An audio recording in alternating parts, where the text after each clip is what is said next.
लग रहा है ये दोनों कौवा पागल हैं। दोनों ही एक दूसरे को ठोक ठोक कर जमीन के अंदर ले जाते हैं, लेकिन असल में ये दोनों बहुत होशियार हैं, क्योंकि दोनों जमीन के अंदर से जेल से फरार हो जाता है और पुलिस नहीं रोक पाता है। तो पुलिस अपने वफादार सैनिक कुत्तों को उसे पकड़ने भेजता है, लेकिन तब तक कौवे गटर के नाले से भाग चुका था। चल भाई चल, निकल ले भाई निकल। तभी पुलिस और उनके सैनिक कुत्ते नाव से आते हैं। आप देख बैठा तू। तो कौवे फटाफट दौड़कर पुल पर चढ़ने लगता है, लेकिन पुलिस का नाव खत्म। कौवे ट्रेन के पटरी पर आते हैं, तभी पुलिस भी और तभी ट्रेन भी। Bye bye Tata. पुलिस को लगा कि कौवे दुनिया से ही चले गए, लेकिन कौवे इतने आसानी से जाने वाला थोड़ी ना है। तो पुलिस फटाक से एक सस्ता सा जुगाड़ कर लेता है। इधर कौवे लोग बिना टिकट के ट्रेन में वीआईपी सफर कर रहे थे, तो टीटी टिकट मांगता है। रुक तेरे को बताते। लेकिन कौवे लोग के पास टिकट नहीं होता है, तो टीटी इन दोनों को उठाकर बाहर फेंक देता है। लेकिन ये दोनों बहुत होशियार थे। इसकी माँ का साला पीछे से फिर से ट्रेन में चढ़ जाता है। अच्छा, कौवे भेस बदलकर ट्रेन में सफर कर रहे थे, पहचाना मुझे। लेकिन टीटी इन दोनों को पहचान लेता है, तो दोनों को पकड़कर घसीटते हुए ट्रेन से बाहर फेंक देता है। फिर टीटी फटाफट खिड़की बंद कर देता है। खेल खत्म। लेकिन कौवे लोग उड़ने के बजाय ट्रेन में लटके रहते हैं। तभी पुलिस पीछे से पड़ जाता है। तो कौवे फिर से ट्रेन के अंदर घुसकर टीटी को उठा के पटक देता है। तो ये ट्रेन रोक देता है, जिससे पुलिस का गाड़ी ट्रेन से टकरा जाता है खत्म। और पुलिस अंदर घुसकर टीटी का बैंड बजा देता है। तभी कौवे सब पर्दे के पीछे छिप जाते हैं। तो ये दोनों डंडा लेकर तैयार हो जाते हैं, लेकिन एक दूसरे को ठोक लेता है। साला फिर से वैसे ही करता है।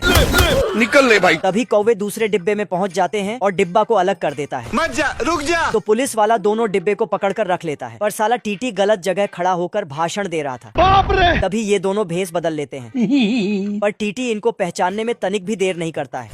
और इधर ये पुलिस तब से लटका था। फिर दोनों लटक गए। अंत में ट्रेन रुक गया और कौवे जेल में आ गए। ये भालू पीछे से, तो भालू बच्चा बन जाता है। फिर बाहुबली आगे बढ़ने लगता है, तभी इसके पैर में चिमटा फंस जाता है। तो बाहुबली चिमटे को ये सुअर अपने घोड़े में बैठकर बाहुबली को ढूंढकर हराने निकलता है। रुक जा। और जैसे ही ये दोनों बाहुबली के एरिया में पहुंचता है, तो घोड़ा धीरे धीरे चुपके से आगे बढ़ता है चल चल चल चल।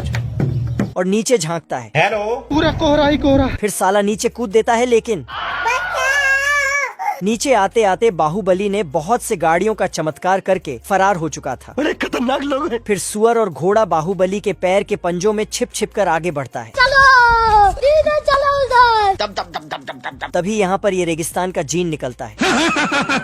जिन सुअर को बोलता है, मैंने बाहुबली को जाते हुए देखा है। तो सुअर उससे पूछने लगता है, बदल। लेकिन जिन दोनों के कान में चिल्लाकर भाग जाता है। इधर बाहुबली पहाड़ को चिर के निकलता है। बाहुबली पेड़ को चिर कर आगे बढ़ता है। तभी एक भालू, डर के मारे भालू तो छोटा हो जाता है। बाहुबली बिना रुके पानी में डूबते हुए आगे बढ़ जाता है। ये कैसे हो गया? तभी ये दो नमूने बाहुबली के पीछे आते हैं। साले का खोपड़ी तोड़। तो घोड़ा अपना पजामा समेटकर पानी के नीचे से एक ढक्कन खोलता है, जिससे पूरे तालाब का पानी गायब हो जाता है। गजब। बाहुबली अपने चील के निगाहों से डाकुओं को देखता है। बहुत गर्मी है तेरे में। फिर नीचे कूद देता है, जिससे पूरा धरती ही हिल पड़ता है। फिर साला रास्ता ही उठाकर साइड कर देता है।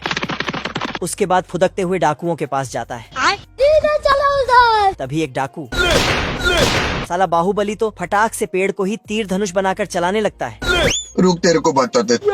तभी एक तीर से इसका गाड़ी का हवा निकल जाता है। तो डाकू फटाफट से हवा भर के काम में लग जाता है। और इधर गिलहरी,